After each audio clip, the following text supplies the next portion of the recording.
Missiles and bombs are crisscrossing West Asia. Iran says its elite forces will intensify their operations in the region with a new ballistic missile range. Now, in this war of claims and counterclaims, who has an edge in this war? Take a look at this next report for more details.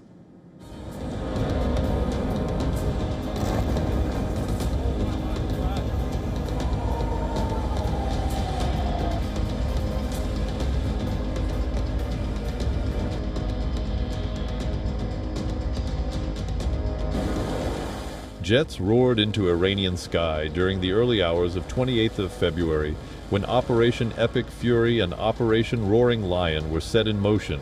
Israeli and American fighters started dropping bombs on Iranian soil. What followed was Iran's counterattack, Operation True Promise 4. Iran launched 90 ballistic missiles towards Israel on the first day of counterattack. Since then, it has hit oil refineries, U.S. military bases, and compounds across Gulf countries that are allegedly housing American officials. 27 waves of missile and drone attacks have been launched under Operation True Promise 4. Doubling down on it, Iran's Revolutionary Guards Corps say a new advance, long-range missiles are soon to make debut. Iran is yet to use a long-range missiles in its counterattack. It has mobilized short-range missiles like Fateh, Zulfaghar, and Qadar, hitting targets that fall within 1,000 kilometers striking range. Apart from these, Iran has also used some of its medium-range missiles like Shahab, Khorramshahr, and Ghadar. Iran's missiles arsenal is hidden in underground missile silos. A long-range missile would further expand Iran's strike zone by potentially bringing major European countries within its range. It recently touted its solid-fuel medium-range ballistic missile Khaybar-Shekan. Israel claims Iran's total number of missile launchers have gone down from 420 before the war to nearly 100. According to Pentagon, Iranian counterattacks have gone down by 90%. Then if I just look back over the last 24 hours of the operation compared to where we were at its start, ballistic missile attacks have decreased by 90% since day one. Drone attacks have decreased by 83% since day one. Having said this, we remain vigilant. Israel alone has dropped around 7,500 bombs across various locations in Iran. U.S., on the other hand, claims to hit over 3,000 targets during first 7 days of Operation Epic Fury. America's Raptors, Falcons, Hornets, and F-35 lightings are flying in the Iranian skies. This attacking posture is aided by Lucas and MQ-9 Reaper drones. Pentagon Chief's Post recently stated, "This was never meant to be a fair fight." Especially when a B-52 jet is involved, U.S. Patriot and THAAD missile defense systems are mitigating Iran's counterattack. This is turning out to be a point of concern for Washington. Production. Speed and cost of Iranian missiles and drones is far lesser than the interceptors used by U.S. and Israel. Iran can produce 5,000 drones per month. On the contrary, U.S. can produce 8 THAAD interceptors and 24 to 32 Patriot systems during the same time. The dynamics of war depend not just on firepower but also on the longevity and ability to hold the line. Iran has hit 14 countries across West Asia, UAE, Bahrain, Saudi Arabia to Iraq, Turkey, and Azerbaijan. Tehran says any piece of land that can be potentially used against it remains a legitimate target. Donald Trump claims Iran's military, navy, and air force is completely destroyed. Their army is gone. They're just about, look, their navy is gone. Their communications are gone. Their leaders are gone. On the counter, Iran claims to have captured multiple U.S. soldiers. Iran's Supreme National Security Council Chairman Ali Larijani has accused Israel and Iran of downplaying the damages caused by Iranian attacks. Ali Larijani is a crucial figure in the power corridors of the Islamic Republic. Former IRGC member is known for his proximity with late Ayatollah Khamenei. During the final days of Khamenei, Larijani was directly reporting to him by sidelining President Pezeshkian. Now, with most of his superiors gone, he is believed to have consolidated his position inside Iran's power structure. Donald Trump and Israeli Prime Minister Benjamin Netanyahu have openly expressed their wish to topple the Islamic Republic. Aerial bombardment can cripple Iran's missiles, but what happens to the guns that control the streets and Iran's control of economic corridors via Strait of Hormuz? The war is not just devastating lives, but also choking global trade. Bureau Report, WION, World is One.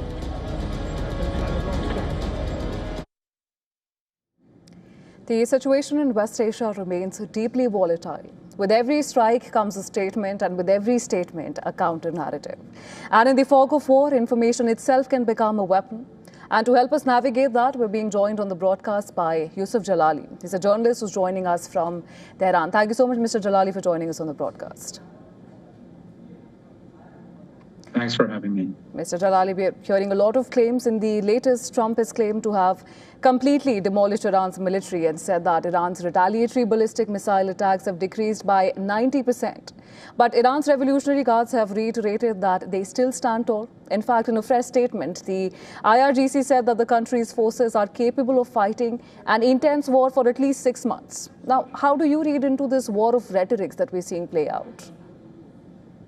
Of course, we just heard the Iranian Foreign Minister Abbas Araghchi speaking to a U.S. media outlet, NBC, Beat the Press, and he said that Iran is ready to continue this war as long as the United States keeps attacking Iran. And he even went on to say that Iran even is not willing to accept a temporary ceasefire. He said that the United States attacked Iran and the Israelis attacked Iran back in June last year. That they asked for ceasefire, Iran accepted. Then in less than a year, they attacked Iran once again. So he said that the Iranians are willing to de-escalate, but not the kind of de-escalation that would see them attack Iran again. So he said that from his words, we can interpret that the Islamic Republic is very much resilient and is trying to project defiance against the United States and the Israelis. So from Trump's words, you can, he's drawing an image and a picture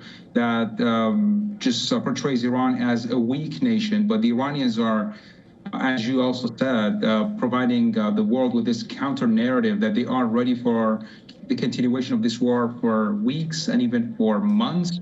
And as we heard from the IRGC, they're ready to expand the scope and the depth of their operation against the Israelis and the American bases in the region. They're expected to, of course, use new missiles. They say their missiles, they're not actually weakened, or their missile capability has not been degraded. They have missile arsenals and missile cities, underground missile cities in the eastern parts of the country, which are far away, rather, from the center and the heart of the conflict inside Iran. So those missile bases are yet to be utilized by the IRGC. So the country seems to be adamant and seems to be willing to continue this fight for the coming weeks or maybe even months. And there have also been murmurs of Iran's hierarchy showing signs of, fracturing, which have become more pronounced, especially after President Pezeshkian's promise not to strike the Gulf states, which has also invited the open opposition from the IRGC. In fact, Ali Larijani, he alleged that some, now referring to, of course, President Trump, the U.S. troops had been captured and are currently being held in Iranian prisons. And the statement quickly drew attention because the U.S. has repeatedly denied any such incident. Now, how do you, make sense of these counterclaims that we're seeing pan out, and where does the strategic calculus rest as of, the latest developments that we're seeing? Well, of course, we're not sure if Larijani's comments are true. He said that he has heard from sources that some American soldiers were captured and were held as prisoners of war. But of course, the United States rejected this claim. He said that the United States is hiding the truth from its people. But of course, Iran tries to say that the United States is hiding many realities on the ground, including the fact that the U.S. Claimed that it would bring about a regime change, but it targeted the #1 leader in Iran, the supreme leader. He was killed, he was assassinated, and yet the Islamic Republic continues to live and has survived the killing and the assassination of its supreme leader. And they're also saying that the United States has not been able to degrade Iran's ballistic missile capability, contrary to what Trump said initially, that they would target the underground missile bases using bunker busting bombs, and of course to also dismantle Iran's nuclear facilities. But of course, the Islamic Republic is saying that these goals, these three goals, the elimination or the collapse of the Islamic Republic, the elimination of Iran's missile power, and of course, its nuclear capability, neither one of these goals have been achieved, at least not yet. Right, and speaking of regime change, we've understood that it was never going to be as straightforward as perhaps what United States has anticipated it to be. And now Iran's Assembly of Experts, they have reached a consensus on who will replace the supreme leader. But they say that some obstacles remain in place before the appointment. And this while Israel's military has threatened to target any successors of Khamenei. Now, is this perhaps the obstacle that is stopping Iran from naming the successor here? Of course, there's a major security risk associated with naming and announcing the successor of Ayatollah Khamenei. But of course, rumors or speculations are circulating about who might be the next Iranian supreme leader, because here in Iran, many of the followers, the supporters of the Islamic Republic have been waiting for such a name to surface. We have been seeing them on different rallies and gatherings across the capital, Tehran, across the country, asking for the Assembly of Experts to expedite the process and name the successor, because it's a matter of ideology for the Iranians, especially for those supporters of the Islamic Republic. They're eager to know their leader, to quote unquote pay allegiance to his ideals and his character. So yes, everyone inside Iran and of course outside Iran has been waiting for the naming of the supreme leader. But of course there are some names, probable successors have been named on different discourses, political and even public discourses, including Mojtaba Khamenei, who is the son of Ayatollah Khomeini, the late Ayatollah Khomeini, and of course Ali Reza Arafi, who is a member of this interim transitional leadership council. And a new name has been also circulating, the grandson of Ayatollah Khomeini, who is the founder of the Islamic Republic. His name is Ali Khomeini. So he's believed to be also holding a chance to become the next Iranian supreme leader. But all in all, as you mentioned, naming the supreme leader may just provide, or may of course create and trigger some risks of assassination, as the American and the Israeli officials have time and again said that they would be targeted if they're named. Right, and we understand that Iran is in no way, planning to back down, and this was quite evident in the counterattacks we're seeing. And in the latest report, Bahrain has accused Iran of striking a desalination plant on Sunday. This has also raised fears of civilian infrastructure now becoming a legitimate target. And of course, the GCC countries face one of the highest, levels of water scarcity in the world. And all of this has come with the backdrop of Pezeshkian apologizing to the Gulf nations, about the attacks. How do you think this is going to impact the equation going forward? Because we're yet to hear from Iran on this. Mm-hmm. Of course, if we want to just notice what the Iranian foreign minister just said to NBC, he said that the reason the Iranian president apologized to those countries was not a sign that, or an indication that Iran has violated the sovereignty of those nations. He said that it is a matter of dignity and respect. Apologizing is a culture in Iran, and apologizing to those countries means that he has apologized to those countries because of what the United States has been doing and prompting Iran to retaliate and then create problems and instability inside those countries. Of course, in Iran's narrative, and from the Iranian eyes, this is by no means an aggression against neighboring countries, against those GCC nations. It is a retaliation. It is a retaliatory campaign against the incoming strikes by the U.S. and by Israel. They're saying that they're targeting not the soil of those countries, but of course the American assets, the American energy and trade infrastructure. Of course, they're not very much specific when it comes to what those facilities are and how those facilities are belonging to the United States or even to Israel. But of course, they're justifying their actions against those countries by saying that Iran was not the initiator of this war, but it is actually retaliating against a war of aggression.